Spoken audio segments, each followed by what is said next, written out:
Halo Om Bang, halo semuanya. Selamat datang di podcast perdana kami, Gelombang Suara. Wow, mantap nih.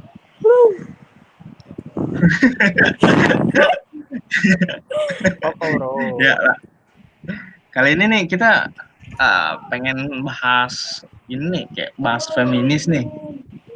Nah, kira-kira banyak nih tentang pro kontra dengan feminis nih. Ada juga tentang stigma-stigma dari masyarakat tentang feminis nih. Nah, kebetulan nih kali ini kita juga nggak sendirian nih. Kita punya salah satu narasumber. Dia juga salah satu aktivis juga. Ini dia Karuri. Karuri, Halo Kak Ruri. Halo semuanya, halo Om Bang. Halo. Baik Kak Ruri. halo Ya, Karuri. baik-baik aja sih, sehat-sehat. Tapi sebelum mulai nih guys, kita bakalan ucapin selamat dulu nih kepada para peserta SBMPTN yang kemarin Jumat baru pengumuman. Gila. Iya, selamat ya. Selamat ya Selamat ya. Ruri. Yang buat Selamat yang keterima. Ya, yang nggak lulus jangan patah hati. Jangan patah. Iya jangan patah hati. Iya, Yang nggak lulus semoga masih ada kesempatan. bisa. Ya, ngomong-ngomong nih Kak, Karuri ini salah satu feminis bukan sih? Kalau ditanya nih ya, sebenarnya sih jujur saya juga bingung nih. Ini kaku banget ya saya ya. Ya, Boleh gue aja sih. gitu. Gue aja, Boleh gue gitu. aja. Iya ya. Ya, Ini Ya, kan nggak formal banget sih Kak. Nggak formal, ini bukan webinar, santai-santai. Iya. Iya, jadi sebenarnya sih jujur aja gue bingung kalau misalnya lu feminis bukan sih? Lu pro feminis gak sih? Tapi kalau misalnya ditanya, lu pro feminis apa enggak sih? Gue jujur pro banget sama feminis, pro. Oh, oke. Tapi kalau ditanya, lu feminis atau enggak sih? Itu gue bingung. Bingungnya kenapa? Jadi kan kadang nih ya, yang terjadi nih ya, buat apalagi kita nih di kalangan mahasiswa, karena kan hitungannya gue masih mahasiswa ya. Yuk. Yang terjadi nih buat kita di kalangan mahasiswa, kita tahu ideologinya, kita tahu ilmu-ilmunya, tapi yang kurang itu apa? Prakteknya, realisasinya tuh kurang. Jadi nggak mungkin kan ketika gue paham ideologinya, ketika gue paham apa isinya, cuman gue nggak ada realisasi, terus gue belum ada praktik, nggak mungkin gue bisa bilang gue tuh feminis gitu loh. Ya kan? Jadi kalau buat gue pribadi nih, gue pro banget sama para feminis di luar sana, gue pro banget. Tapi kalau ditanya ke pribadi gue, lu feminis bukan sih Kak? Gue belum ada kesempatan. Sebenarnya sih itu bullshit ya kalau dibilang gue belum ada kesempatan itu bullshit banget. Sebenarnya kesempatan baik banget. Apa ya? Mungkin lebih tepatnya gue belum baik aja gitu mengamalkan ideologinya gitu. Masih dalam tahap pembelajaran. Belum gitu matang ya? Belum. Iya. Jadi maksudnya belum realisasinya itu tuh kurang gitu loh. Tapi Kak Rori punya keinginan kan untuk apakah Kak Rori punya keinginan gitu? Kalau misalnya diberikan kesempatan nih misalnya diajak gabung kepada kawan-kawan feminis juga. Kak Rori misalnya kalau misalnya udah mantep misalnya Kak Rori udah ngerti tentang feminis ini, tentang ideologi ini. Terus Kak Rori punya kesempatan misalnya kawan-kawan Kak Rori nih punya suatu aliansi gitu ya. Ya, aliansi tentang feminis, apakah Kak Ruri bersedia atau gimana gitu? Ya pastinya bersedia, cuman balik lagi ideologi aliansi itu sama nggak sama visi dan tujuan gue, visi dan misi gue gitu. Kalau misalnya nggak seframe, pasti gue cari yang seframe sama visi dan misi gue. Paling kayak gitu sih. Masih ada lah di luar gitu ya? Iya. Tapi ini ngomong-ngomong kita ngomongin feminis, tapi menurut kakak feminis itu apa sih? Ya gitu, biar nanti yang awam itu tahu gitu kan. Iya. Nggak apa ya, kayak feminis, wah langsung emansipasi wanita, soalnya itu doang. Atau misalnya patriarki gitu doang. Cuman suatu gerakan untuk menyamaratakan gender laki-laki dan perempuan atau gimana tuh Kak menurut kakak? Sebenarnya tuh apa ya? Feminis ini tuh kalau menurut gue ya, ini tuh gerakan yang benar-benar gerakan yang memanusiakan sih sebenarnya kalau feminis itu. Kenapa? Karena dia tuh nggak pandang gender, dia tuh nggak pandang strata, dia tuh nggak pandang, pokoknya istilah kasarnya nggak pandang bulu gitu kalau feminis ini. Nah, jadi kalau feminis itu sebenarnya dia itu gerakan yang menyuarakan kesetaraan gender, keadilan hak-hak perempuan, dan perlawanan terhadap budaya patriarki. Nah, yang apa ya? Yang terkena dampak dari budaya patriarki itu kan bukan hanya perempuan. Laki-laki juga termasuk dalam korban dan dia yang terdampak dalam, aduh, belibet nih. Pokoknya yang terdampak dalam budaya patriarki itu kan bukan hanya perempuan. Laki-laki juga termasuk dalam yang terdampak budaya patriarki gitu kan. Iya. Nah, terus feminis itu juga dia menuntut hak-hak yang serupa di bidang sospol, di bidang ekonomi, di bidang budaya. Jadi gitu. Tapi kayak selain wanita boleh nggak sih laki-laki join juga? Kalau misalnya punya visi dan misi dan juga frekuensi yang sama. Sebenarnya sih boleh-boleh aja. Apa hanya wanita doang yang misalnya sebenarnya sih kalau sebenarnya sih kalau laki-laki pun bisa buat jadi feminis gitu. Cuman ya banyak juga sih yang beranggapan berbeda gitu kan. Karena berbedanya gini, karena kan kenapa dibilang laki-laki itu bisa? Karena kan kayak tadi tuh laki-laki juga salah satu korban dari budaya patriarki, yang padahal budaya patriarki itu kan diciptakan oleh laki-laki gitu kan. Tapi ternyata laki-laki itu juga korban. Nah, tapi ada yang bilang juga kalau misalnya laki-laki itu nggak cocok buat jadi feminis karena kalau laki-laki itu kan dia punya privilege ya, dimana dia nggak bisa ngerasain penindasan-penindasan, terus ketidaksetaraan, ketimpangan yang dialami perempuan. Nah, itu sih jadi pro kontra. Tapi sebenarnya kalau menurut gue pribadi nih, laki-laki bisa buat jadi feminis. Karena apa? Kalau menurut gue, kita kan menuntut kesetaraan nih, si perempuan yang menuntut kesetaraan. Gitu kan? Atau kaum-kaum yang tertindas deh, dia menuntut kesetaraan gitu. Nah, enggak deh, ya perempuan dulu deh, perempuan menuntut kesetaraan. Tapi kita untuk mencapai kesetaraan itu kita nggak bisa bersendiri gitu, kita nggak bisa, si perempuan ini nggak bisa sendiri, si perempuan ini juga butuh bantuan si laki-laki. Contoh nih ya, gue pokoknya udah ini banget deh, kayak apa ya, gue tuh ya udah anti, pokoknya gue udah mengamalkan semuanya deh gitu kan, yang menurut gue ideologinya benar gitu. Nah, tapi kadang tuh kita juga gimana ya, kadang nih contoh kayak di lingkungan sosial yang biasanya kalau misalnya nih kita berdiri sendiri tapi laki-lakinya nggak ada pengertiannya gitu, bukan artinya kita perempuan yang jadi feminis ini menuntut pengertian dari laki-laki, enggak. Contoh nih, gue bingung juga sih ngejelasinnya nih, belibet. Gimana ya? Iya, misalnya gini,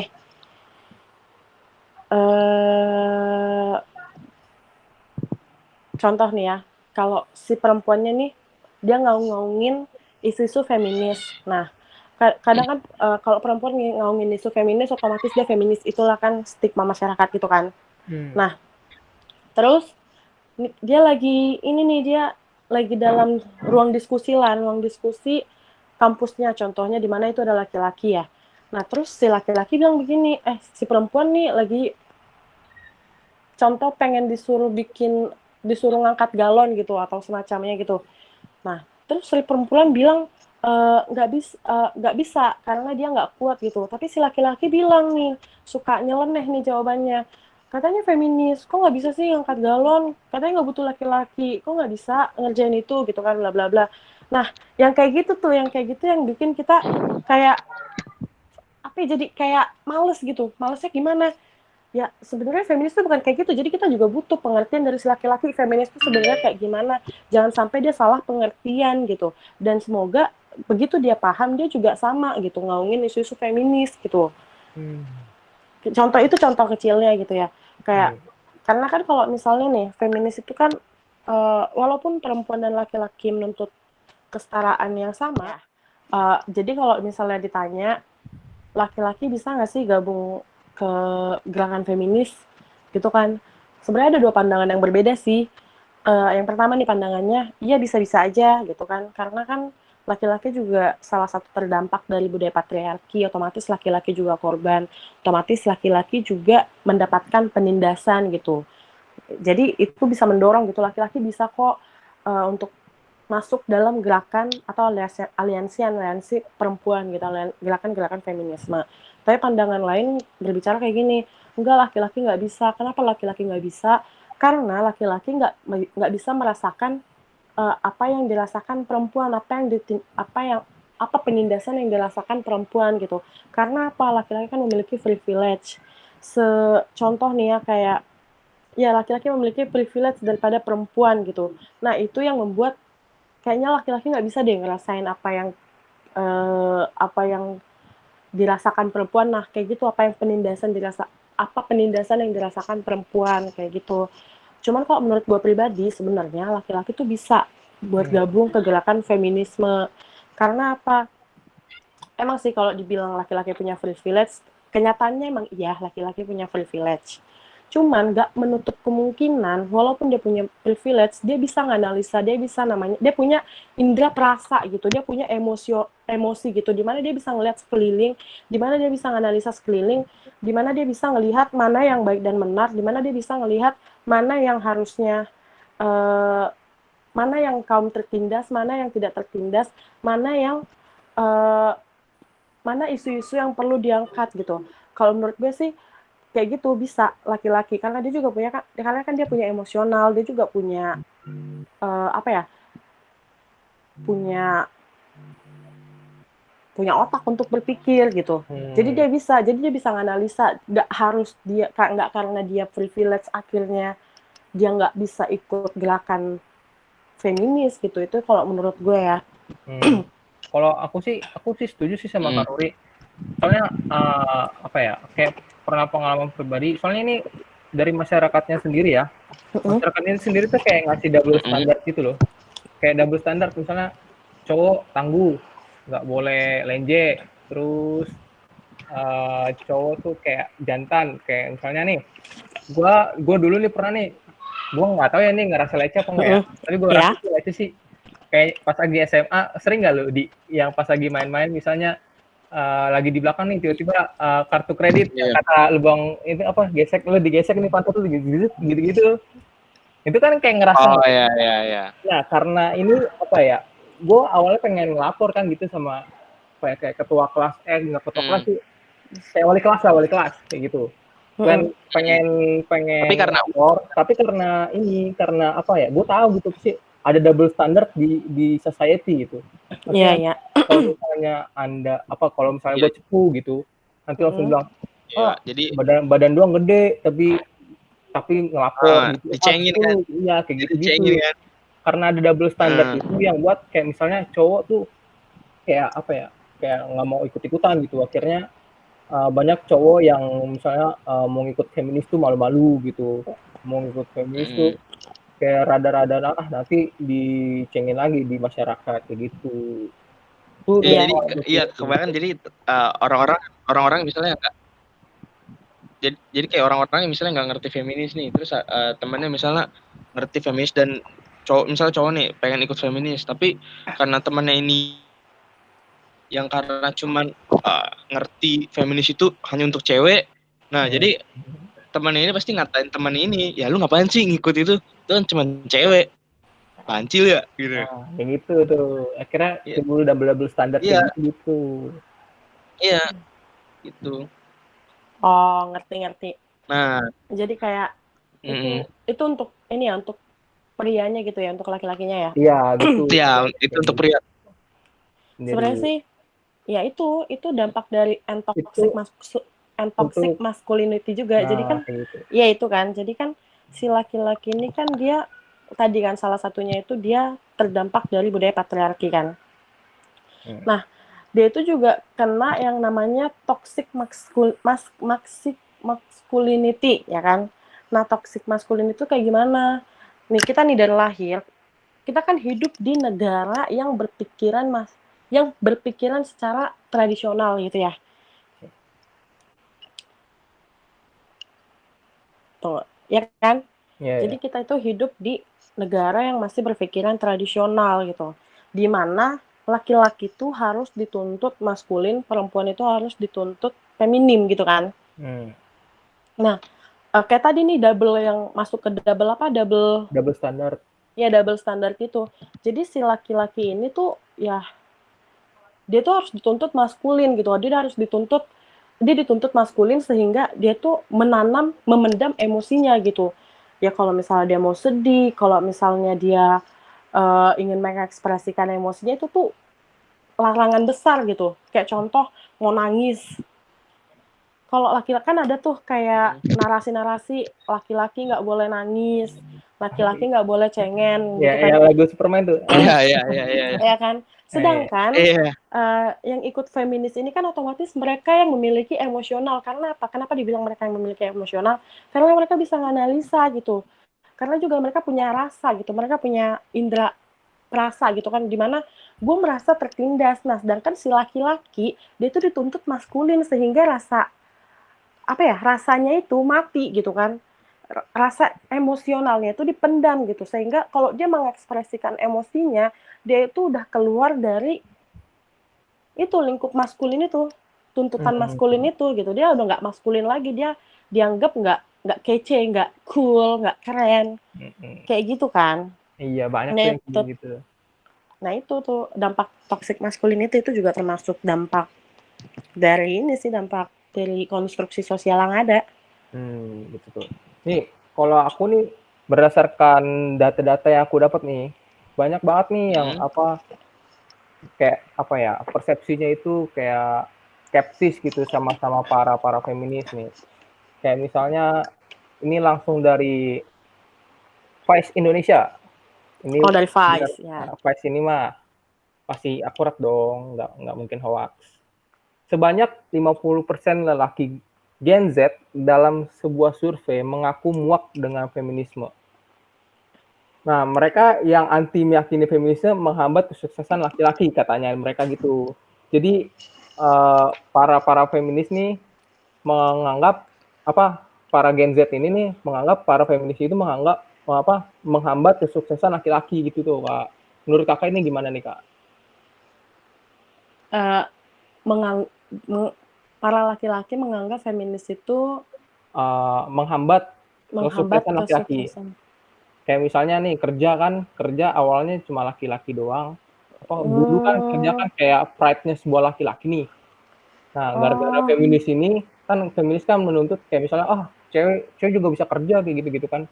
Akhirnya pride rasa kebanggaan sebuah laki-laki ini akhirnya diambil alih oleh para kaum perempuan juga gitu. Kayak misalnya porsi laki-laki ini banyak yang kepotong-potong lah gara-gara feminis ini. Gitu menurut mereka. Menurut Kakak gimana nih? Kalau menurutku sih sebenarnya kan kita hidup udah di zaman modern ya. Iya. Cuman kok makin kesini ternyata pemikiran kolot kita semakin berkembang gitu. Kenapa? Masa ini kan Gen Z berarti generasi 2000 kan? Iya. Kan Gen Z ya, generasi 2000. Kok mereka malah merasa perempuan itu menjadi hambatan gitu buat kesuksesan mereka. Otomatis kan mereka meragukan kemampuan mereka sendiri gitu, potensi mereka sendiri gitu. Ya nggak sih? Iya. Kalau misalnya mereka percaya diri yang sama kemampuan mereka, kalau menurut gue sih, walaupun perempuan sudah majunya segimana, nggak tahu gitu, ya kalau mereka percaya diri sama kemampuannya, mereka punya potensi, mereka mengasah potensi mereka nggak bakalan kalah dan mereka nggak bakalan ngeluarin narasi-narasi adanya feminis itu hambatan bagi laki-laki untuk generasi 2000. Kayaknya mereka terlalu berpikiran kolot gitu. Terlalu tradisional, sedangkan kita udah hidup di zaman modernisasi. Udah masuk postmodern ya kan? Iya. Tapi ngomong-ngomong kayak pikiran-pikiran kolot kayak gitu ya. Kayak contohnya kayak kayak orang tua juga sih. Kayak salah satunya kayak misalnya kayak teman mamaku nih, misalnya nih kan mamaku kan salah satu juga di pengurus di gereja nih misalnya nih. Nah, karena mama gua nih apa sih udah gimana ya istilahnya, kayak udah punya stigma sendiri dari dulu-dulu nih bahwa wanita kalau misalnya mau ngomong nih dalam suatu forum yang ada laki-lakinya nih, itu kayak wanita ini dicap kayak apa gitu, sok-sok ini, sok-sok gitu. Padahal kan namanya kita kan kayak punya pendapat gitu. Heeh. Kita kayak punya pendapat, tapi karena stigma yang dari dahulu-dahulu gitu kayak bahwa perempuan kalau dalam ini jangan ngomong, pria aja gitu. Jadi kayak nyampe sekarang tuh ke bawah gitu. Padahal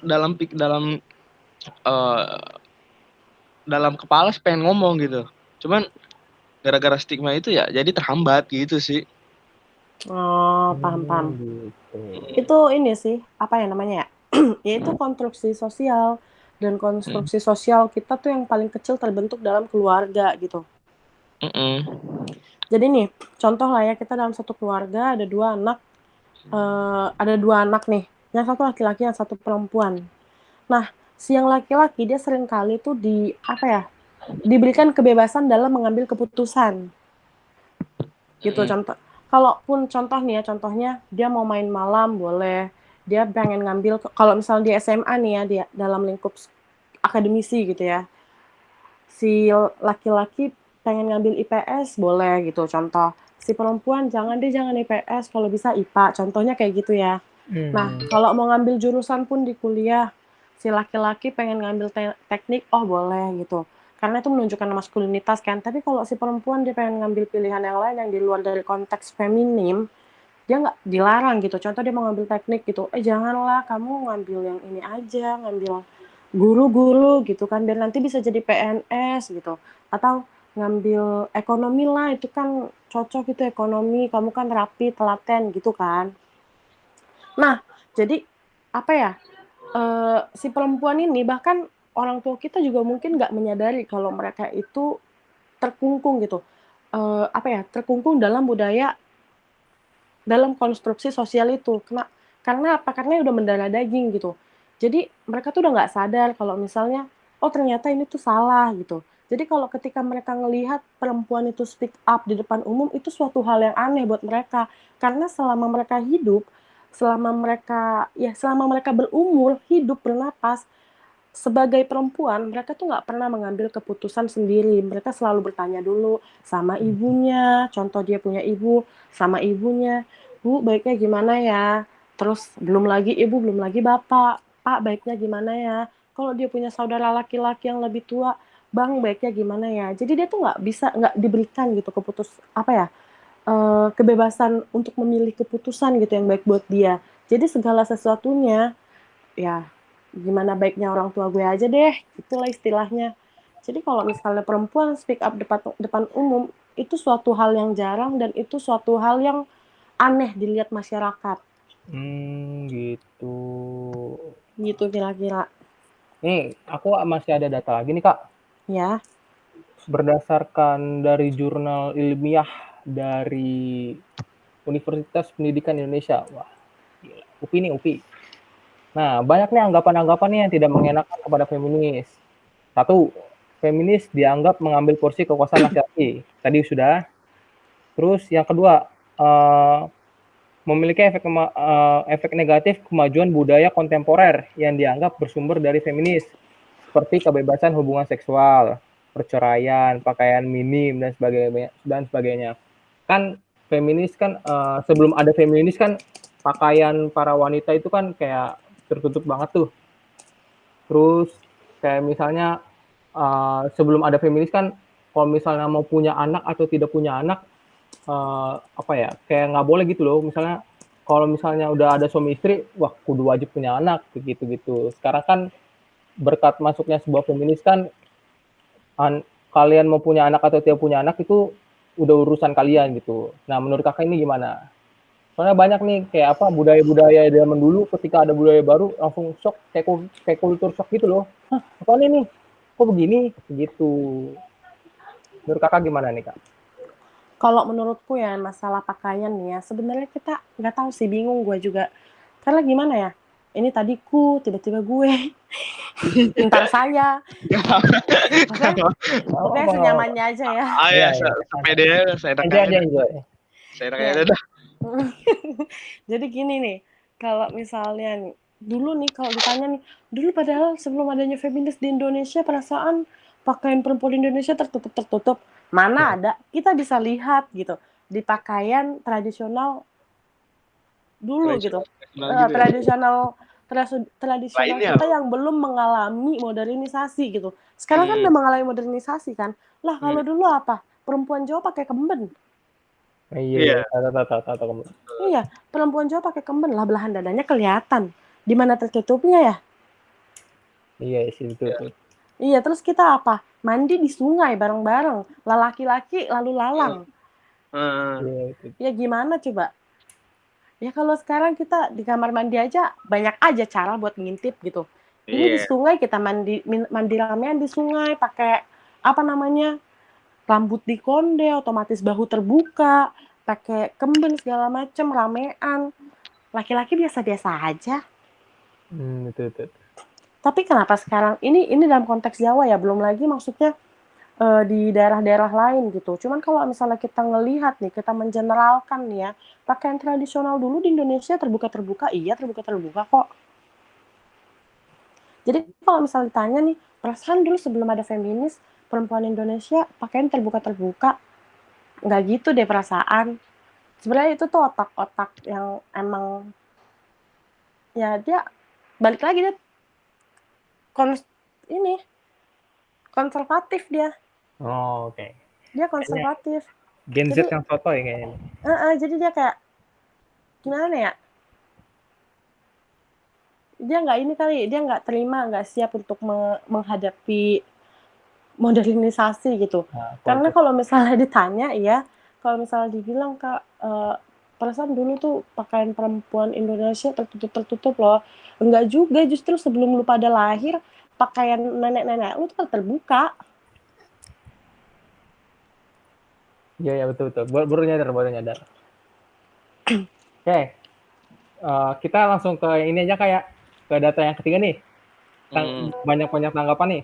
Dalam bidang agama nih, banyak feminis dianggap sebagai praktek sekulerisme, liberalisme dan pluralisme. Karena feminis kan ini dari Amerika ya, dari barat ya awalnya. Iya. Nah, gitu. Ketika datang langsung dicap. Nah, menurut sekuler. Nah, kayak gitu. Gimana ya?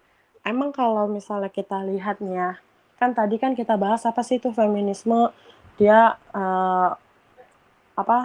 menyuarakan isu-isu kesetaraan gender gitu kan, anti penindasan gitu. Anti penindasan di sini kan artinya dia nggak pro ke satu pihak gitu loh ya, semuanya setara gitu, jangan ada yang tertindas gitu. Otomatis di sini kita nggak ngelihat laki-laki dan perempuan aja gitu kan.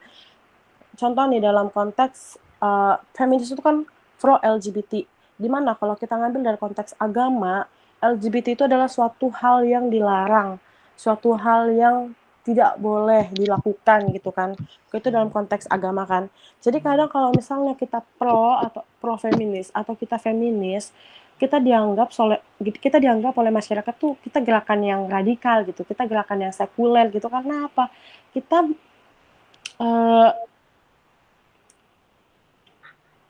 menyalahi aturan-aturan agama gitu. Gitu sih. Jadi kalau misalnya, tapi sebenarnya ya nggak gitu. Feminis juga masih banyak yang beragama gitu. Cuman nggak menutup kemungkinan juga ya feminis banyak yang sekuler gitu. Banyak yang ateis gitu. Tapi ketika lu beragama dan lu pro sama feminis itu nggak jadi masalah gitu. Tinggal lu menentukan poin apa ya? Poin perjuangan lu gimana? Poin perjuangan lu tuh apa? Fokus perjuangan lu tuh apa? Contoh kan spektrum feminis ini kan luas ya. Ada yang perjuangannya kayak tadi bagian sospol. Biasa kan kalau liberal itu kan dia lebih ke sospol ya kan, peningkatan kesetaraan perempuan melewati lewat inilah pokoknya masuk dalam ranah pemerintah kayak gitu-gitu kan, dia itu isu-isunya liberal ya kalau nggak salah ya, kurang lebih begitulah ya. Iya. Nah, terus kalau ada lagi kan feminis yang lain yang dia fokusnya sama kaum-kaum marginal gitu kan. Terus ada lagi yang anti patriarki banget, bahkan sampai anti laki-laki, itu yang radikalnya gitu kan. Jadi kan ya balik lagi, feminis ini spektrumnya luas, tinggal kalian menentukan fokusnya apa gitu. Contoh nih, kalau misalnya contoh nih dalam suatu organisasi nih ya, contoh gue organisasi Kristen gitu ya. Contoh gue organisasi Kristen lah. Cuman contoh gue organisasi Kristen. Contoh ya. Tapi ternyata dalam pengaplikasiannya gue kurang mengamalkan gitu.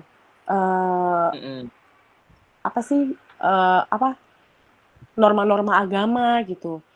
Cuman apa iya karena gue tidak melakukan norma-norma agama itu, gue bukan lagi anggota dari organisasi Kristen itu. Gitu. Ngerti nggak sih? Nangkep nggak sih? Maksudnya feminis itu misalnya kalau kamu mau feminis kan nggak ada pemaksaan, misalnya kamu masuk feminis tapi kamu nggak boleh beragama kan, enggak. Iya gitu. Boleh bisa berdampingan gitu. Ya boleh berdampingan. Jadi ya tinggal kita pilih aja fokusnya apa. Kalau menurut lagian juga ya begitulah pokoknya.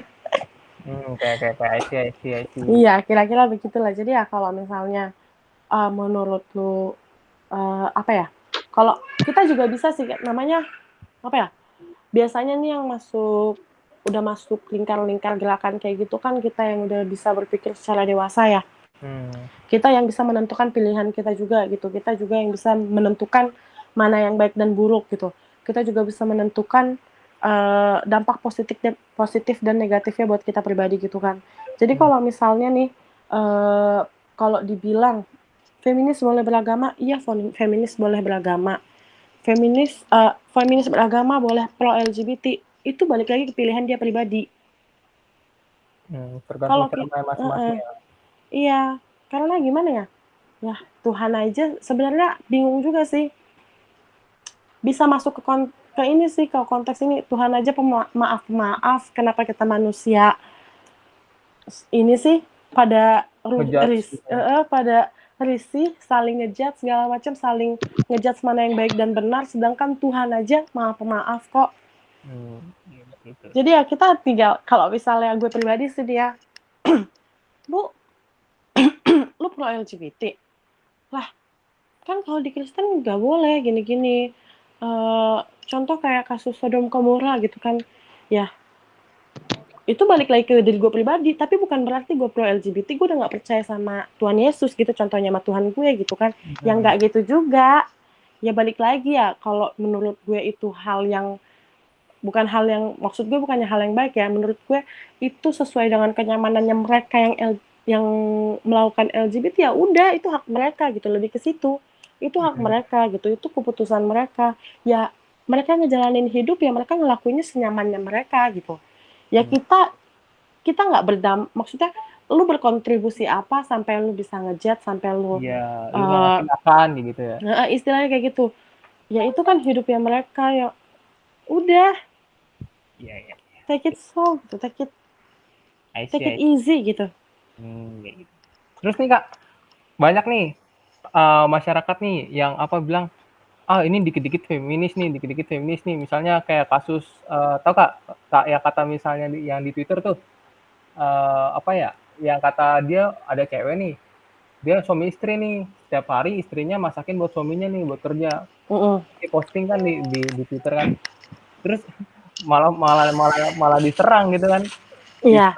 Katanya kok lu masakin setiap hari sama suami lu, itu mah namanya perbudakan kayak gitu. Lu mau aja dibudakin sama suami lu, nanti juga suami lu selingkuh gini bla bla bla bla. Nah, banyak nih yang skeptis nih, wah ini pasti feminis nih gini-gini nih. Masalah kebebasan kehendak dan lain-lain. Nah, menurut Kakak itu gimana, Kak? Nah, kan balik lagi ya, kayak tadi, feminis itu kan dia anti penindasan, dia kesetaraan, terus ya dia juga mengaungkan kebebasan berpendapat gitu. Ya jadi lu hidup senyaman lu aja dah, sesuka-suka lu gitu loh.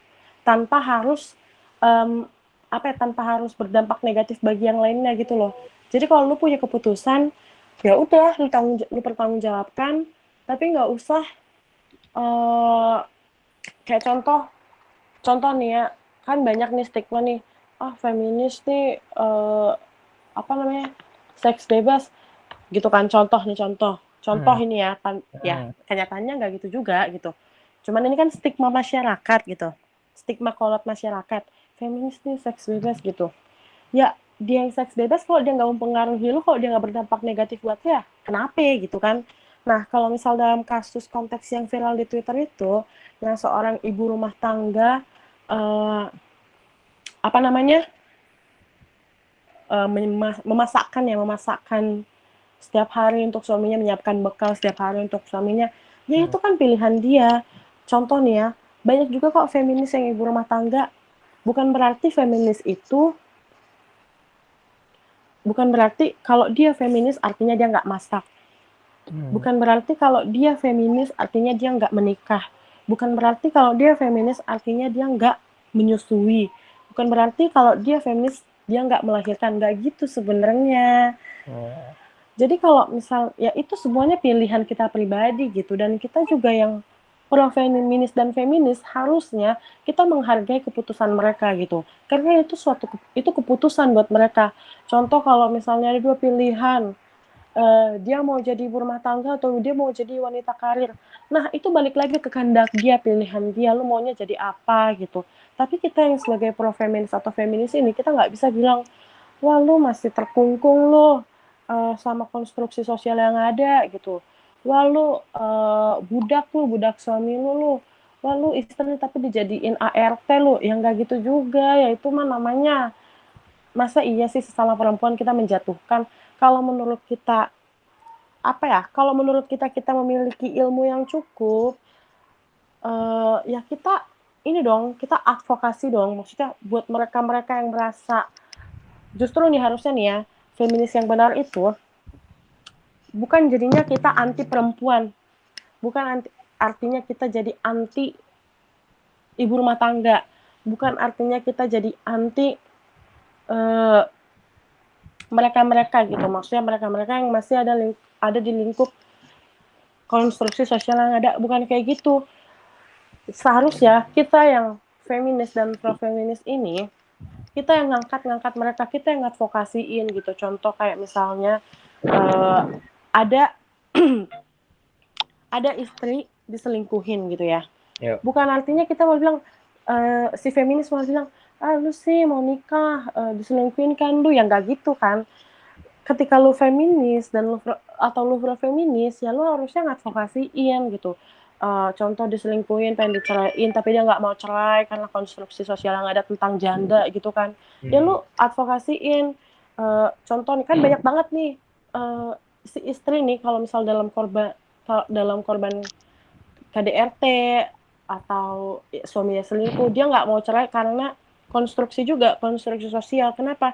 Kalau dia menyandang status janda itu kan konotasinya negatif nih, ya kan, di lingkup masyarakat.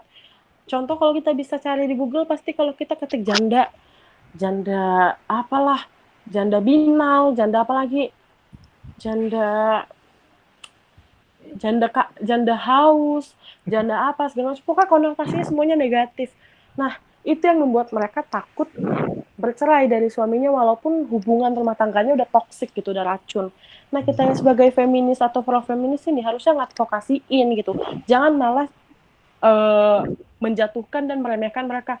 Lu sih nikah, makanya begitu kan lu.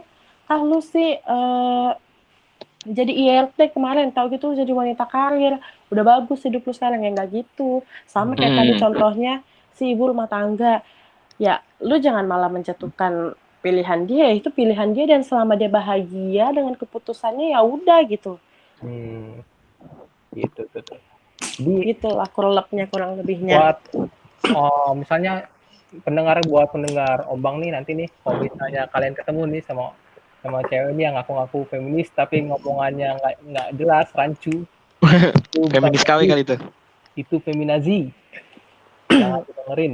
Woi, Nah, Biarin itu aja. feminisasi. Ntar itu siapa KW dia sendiri tuh. itu. KW. Nih Kak, kalau misalnya nih menurut Kakak nih solusi buat apa ya feminis di Indonesia nih kan masih banyak nih yang skeptis nih.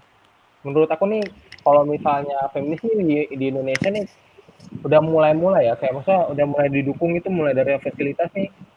Contoh nih di kereta api nih kan di kereta api tuh udah ada tuh gerbong khusus wanita ya. Iya. Nah itu udah mulai tuh maksudnya pemerintah tuh udah mulai kasih fasilitas. Cuma masih aja ini nih yang kurang-kurang nih. Kayak misalnya fasilitas ruang menyusui. Sumpah bro, gue diangkut sering banget ngelihat ibu-ibu nyusuin anaknya gitu loh. Kayak gimana ya? Gue jadi ini. Tapi jadi salfok gitu. Lihat muka tapi orang, lihat itu juga lagi nyusu. tergantung sih kayak kalau misalnya emang kalau misalnya biasanya nih untuk kayak orang-orang kayak orang-orang dulu tuh kayak gimana ya ngomong ya kayak ibu-ibu gitu pasti kalau biasanya nyusuin tuh biasanya nggak pernah ditutupin gitu asal aja gitu. Cuman kalau misalnya dia ngerti kan kadang ada yang ditutupin gitu kayak paham situasi lah istilahnya. Iya, tapi setidaknya ada kasih ruang lah gitu di tempat umum tuh. Jangan di ruang tunggu gitu loh, di ruang tunggu aja yang nyusu. Itu sih baru diterapin di mall doang sih kan ya, baru di mall doang kayak mall. Di mall ada, tapi mall-mall yang bagus. Iya. Yang jarang tuh kayak di transportasi gitu ya. Iya, diangkut ada ruang menyusui juga kocak bro. Ya diangkut gimana diangkut? Maksudnya ruangnya? Di belakang ada sekat gitu bro. Kalau di belakang sekat kemakan dong angkotnya. Sedikit yang nonton, bukan 4 lagi. Sebenarnya ini gini sih, apa namanya? Ketika kita melihat seorang ibu menyusui itu hal yang aneh. Kenapa coba? Iya sih. Kenapa itu hal yang aneh? Sedangkan kalian dulu ngalamin itu. Iya sih. Cuma weird aja gitu kak, kayak di tempat umum gitu loh. Karena kalian nganggap itu apa ya, organ intim. Ya betul. Karena kalian nganggap itu organ intim. Tapi kalau ketika kita nggak nganggap itu organ intim gitu, itu apa ya? Itu buah kehidupan bagi seorang bayi gitu ya. Ya kita nggak bakalan begitu pandangannya gitu. Jadi tergantung pemikiran kita sendiri ya gimana. Iya, tergantung pemikiran sendiri. Visual itu ngeliatin orang itu. Iya, jadi kalau misalnya ya contoh nih ya. Nah, ini ada 2 sisi nih. Kayak tadi dari sisi kita nih, dari sisi si penglihat gitu ya. Kita kayak merasa risih gitu. Karena kita merasa itu organ intim yang harus ditutupi gitu. Tapi kenapa si ibu tidak menutupi? Kenapa coba? Kenapa waktu dia perawan dia menutupi itu semuanya seakan-akan itu harus diberikan hanya untuk suaminya. Tapi begitu dia sudah menikah, itu bukan hal yang masalah jika terlihat oleh publik gitu. Kenapa? Karena tujuannya dia mau bikin apa sih, pengen ngasih nutrisi kepada anaknya gitu. Karena sama. Sebelum dia menikah, dia merasa itu organ intim yang perlu dijaga untuk suaminya. Tapi begitu dia setelah menikah, dia merasa ya udahlah, tuh gue udah nikah. Ngapain lagi gue jaga gitu loh. Istilahnya nih ya, kita tuh hidup di masyarakat yang pokoknya selaput perawan itu penting. Terus belahan dada itu perlu dijaga, kayak gitu kan. Nah, jadi kalau misalnya kita ngelihat itu tuh ngelihat belahan dada itu hal yang aneh. Terus kalau misalnya si perempuan juga menunjukkan belahan dada itu hal yang aneh. itu hal yang perlu dijaga gitu ya, karena kita merasa itu organ intim yang perlu dijaga gitu. Tapi ketika kita bersuami, ketika si istri sudah menikah, dia santai-santai aja tuh misalnya ke pasar pakai daster tapi belahan dadanya kemana-mana, atau dia lagi sudah berkeluarga lagi di dalam rumah belahan dadanya kemana-mana. Kalau contoh nih ya, kasus di gue sendiri ya, dulu waktu nyokap gue suka gue bilangin, nyokap gue suka pakai putungan, lengan putung gitu. Lengan apa ya? Oh iya iya. Ya ketekan gitulah. Oh ya. Ketekan gitu kan. Iya iya. Terus habis itu ya dia kan orangnya kecil gitu ya. Jadi kalau pakai baju tuh kayak melar-melar gitu. Gue suka bilang, "Ma itu kelihatan tahu malu." Gitu. Namanya anak kecil ya. Terus nyokap gue bilang, "Ah udahlah, mama juga udah bersuami kok." Jadi itu bukan hal yang penting lagi. Karena dia udah punya suami gitu. Jadi kayak ya udah nggak masalah buat diumbar untuk sekarang ini karena gue udah punya suami, udah ada yang punya gitu. Maksudnya kayak nggak bakalan takut juga gue di stigma masyarakat gue perempuan yang aneh-aneh karena gue udah punya suami. Iya. Gitu. Nah, sama Iya, betul. kenapa ketika si perempuan sudah menikah kayaknya buah dadanya atau payudarinya terlihat tuh ya itu bukan hal yang aneh gitu. Apalagi kalau misalnya kita ke daerah pedesaan, ke masyarakat menengah ke bawah, itu lebih ekstrim lagi dia. Langsung dikeluarin kan. Itu. Kalau dari sisi penglihat ya karena dia masih merasa itu organ intim yang harus dilihat, yang tidak boleh dipandang. Tapi dari sisi si ibu yang merasa ya gue udah nikah, udah nggak ada harganya, istilah kasarnya gitu. Gitu. Kalau dia belum menikah kan dia merasa masih berharga banget, perlu dijaga nih organ intimnya gitu kan. Ya, privasi. Cuman kalau dia udah menikah ya udahlah gitu. Jadi secara kesimpulan nih Kak, feminis itu tentang kesetaraan, tentang kebebasan dimaksud ini konteksnya dari ketertindasan ya, bukan kebebasan misalnya bebas ngapa-ngapain atau bebas atau gini atau bebas ngambil hak orang, itu enggak. Jadi kebebasan di sini konteksnya bebas dari sebuah tindasan, terus dari pola mindset feminis ini lebih ke ini ya, apa ya bilangnya ya feminis ya, pola mindsetnya itu lebih open mindset nggak sih Kak? Atau gimana ya? Dia open minded sih. Open minded gitu. Nah, gitu. Dia sebenarnya gerakan pembebasan, kalau menurut gue feminis itu sebenarnya udah include semuanya, gerakan memanusiakan. I see. Jadi feminis itu bisa apa ya, memecahkan gitu dari para stigma soal double standard yang tadi sebelumnya kita bahas tuh. Ya. Cowok harus maskulin atau misalnya cowok tuh harus tegar, nggak boleh cengeng atau bagaimanapun itu. Sebenarnya feminis itu udah dukung. Jadi sebuah feminis itu mengajarkan kita itu semua itu sama ya, cowok sama cewek itu sama. Tapi sama sini bukan berarti fisik ya. Soalnya nanti para pendengar nanti tiba-tiba wah feminis itu sama berarti nanti cewek kamu suruh angkat galon atau suruh angkat gas kan. Enggak gitu bro, harus punya hati nurani juga tuh. Oke. Gua rasa cukuplah untuk podcast pada malam hari ini. Udah hujan juga kan, enak hujan tuh buat tiduran. Iya. Boleh ditutup Di? Boleh ditutup podcast Enggak, satu lagi Hot, solusi. Oh, solusi. Untuk solusi nih buat para pendengar nih, misalnya buat feminis itu seperti apa? Tadi kan udah dijelasin feminis itu seperti apa.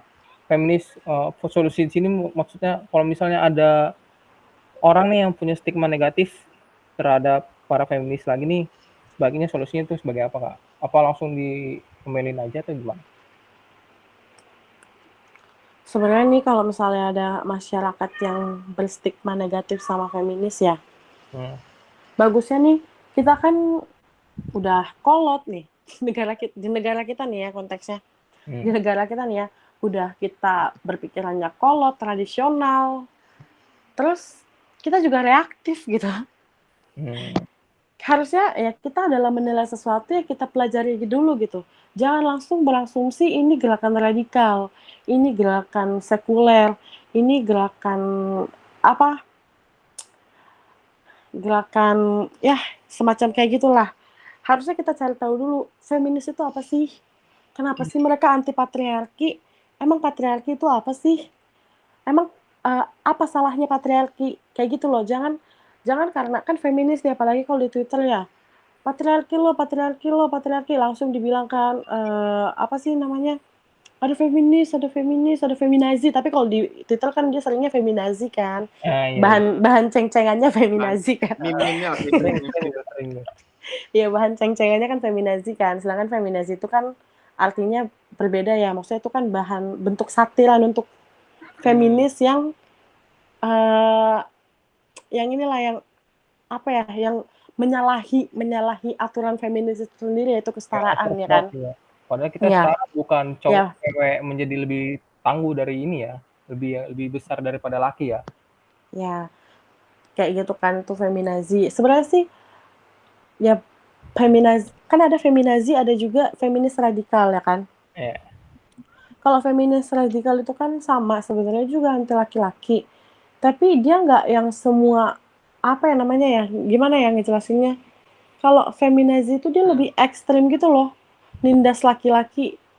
Jadi kalau asal apa tuh ya pokoknya itu salah laki-laki gitu loh kalau misal feminazi. Oh, feminazi itu yang buat ini ya, yang buat cowok selalu salah gitu-gitu ya, cowok selalu benar. Iya, jadi kayak semacam kayak gitu. Jadi kayak tunggu deh, bentar ya. Gua ini dulu. Ini tulis kemarin sempat bikin tulisan. Nah, itu sempat ngebahas tentang feminazi.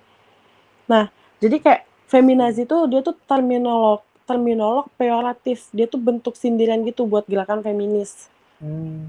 Jadi dia tuh ya dia menurunkan lah, dia membuat gerakan feminis tuh menjadi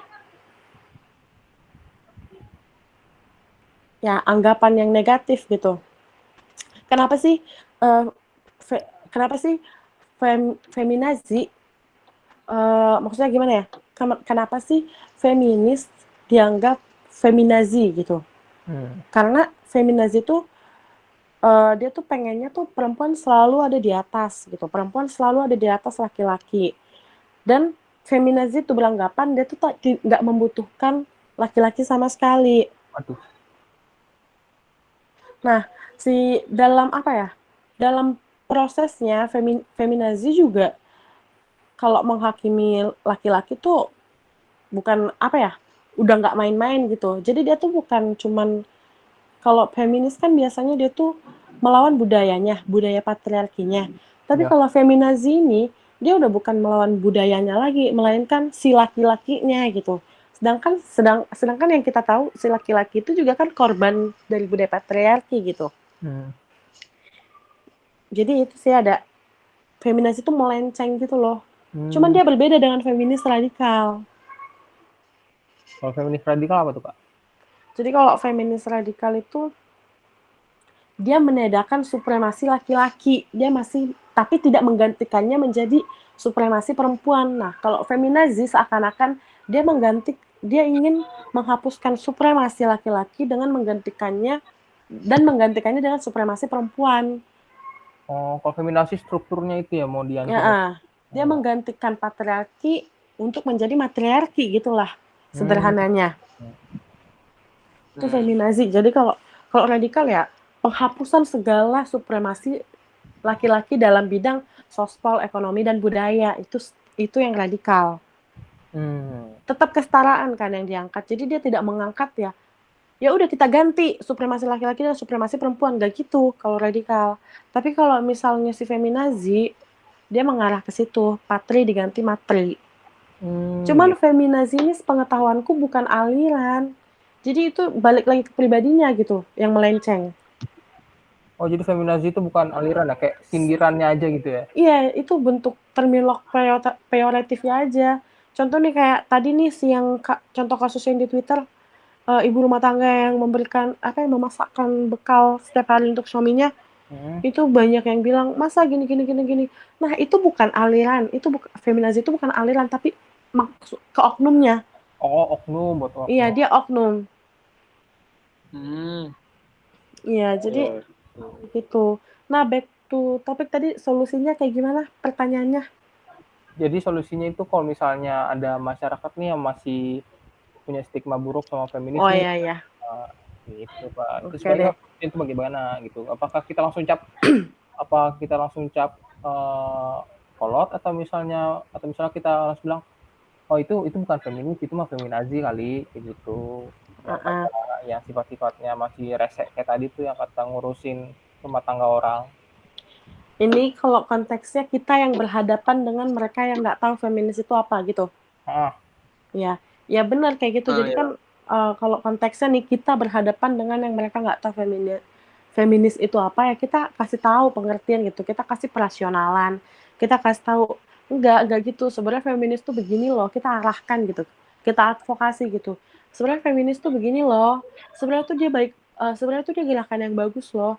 Sebenarnya tuh dia sebenarnya tuh dia gerakan yang udah melingkupi segala permasalahan yang ada di dunia istilahnya gitu.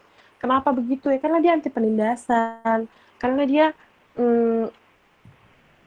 peka dengan isu-isu sosial, bukan hanya isu-isu perempuan, isu-isu mereka yang termarginalkan juga diangkat sama para feminis gitu kan. Isu-isu mereka yang ya tertindas juga diangkat sama para feminis gitu. Jadi emang feminis itu dia menggaungkan kesetaraan gitu. Ini gerakan yang baik gitu. Kita kasih perasionalan gitu. Terus kita juga kasih referensi. Coba deh baca ini. Nah, kalau kita berhadapan dengan orang yang maksudnya dia bukan akademisi banget, kita kasih bacaan yang ringan, yang mudah dipahami gitu. Coba deh baca apa?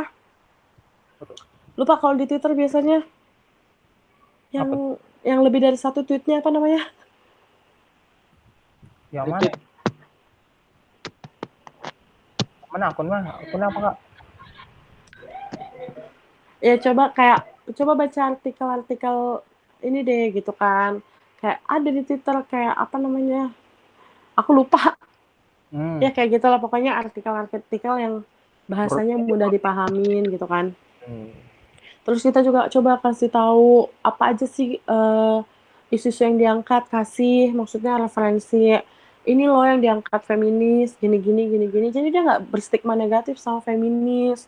Terus kasih juga contoh kasus isu yang diangkat kayak contoh dalam konteks hubungan rumah tangga gitu, kekerasan dalam rumah tangga atau pemerkosaan, kasih tahu konteksnya. Kayak gitu. Jadi kita kasih pengertian, jangan malah kita tahu teman kita atau lawan bicara kita ini nggak paham tentang feminis, ya kita diamin aja. Kita yang merasa tahu kita diamin aja, nggak gitu. Kapan kita majunya gitu. Terus kalau ya buat teman-teman nih Tanti nih, para pendengar ombang ya kita panggilnya ya, para pendengar gelombang gitu ya. Iya. Ya untuk para ombang pendengar gelombang. Nanti teman-teman nih ya, kalau misalnya nanti kalian ngelihat banyak isu-isu feminis nih asal apa feminis nih, coba deh kita jangan langsung reaktif gitu menanggapinya. Coba kita cari tahu, emang feminis itu apa sih, kok apa-apa feminis gitu. Coba kita cari tahu. Terus kenapa sih feminis selalu patriarki nih, konservatif nih,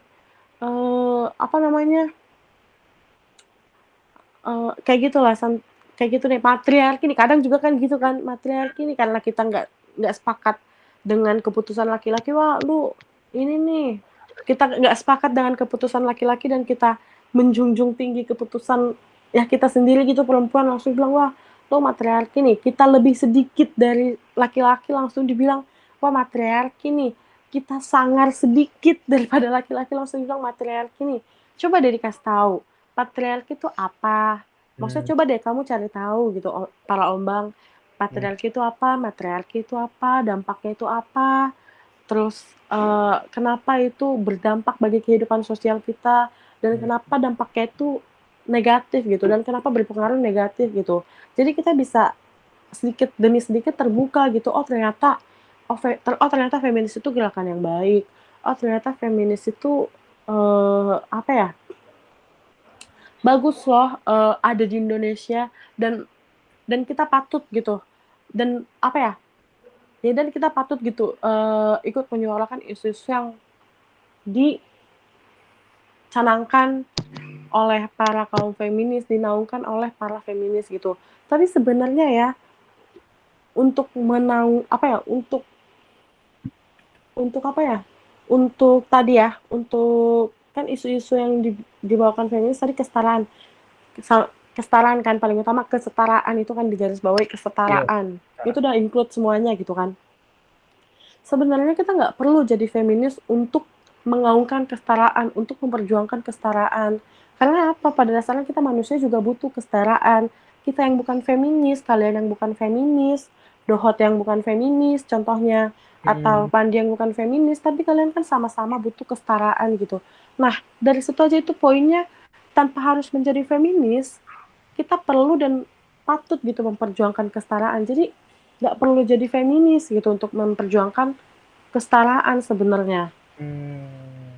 Kayak gitu sih kurang lebihnya. Terima kasih Kak solusinya Kak. Iyo, sama-sama.